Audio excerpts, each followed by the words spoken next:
บายดี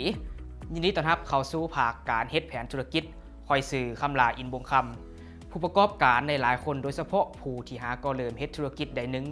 เป็นเถื่อทับอิดยังบ่ฮู้ว่าจะเริ่มเฮ็ดแผนธุรกิจจากจุดใดเฮาฮู้ดีว่าการเฮ็ดแผนธุรกิจแม้นมีประโยชน์หลายแต่บ่ฮู้ว่าต้องประกอบด้วยหยังแดและต้องเริ่มต้นแนวใดดังนั้นพวกเฮาจะนำเสนอให้ฮู้ในภาคนี้พวกเฮาจะพาให้เจ้าฮู้วิธีการเขียนแผนธุรกิจแต่ก่อนอื่นหมดเจ้าต้องถามตนเองก่อนว่าเป็นหยังจึงต้องมีแผนธุรกิจซึ่งเป็นคำถามที่สำคัญหลายที่เจ้าต้องได้ถามตนเองและต่อมาแม่นวิธีการคิดหาการตลาดการขายและเงินที่ธุรกิจเจ้าต้องมีพวกเฮาจะมาแบ่งปันคำแนะนำที่ดีๆจากผู้ประกอบการชั้นนำระดับประเทศเกี่ยวกับวิธีการเขียนแผนธุรกิจเมื่อเริ่มเฮ็ดธุรกิจ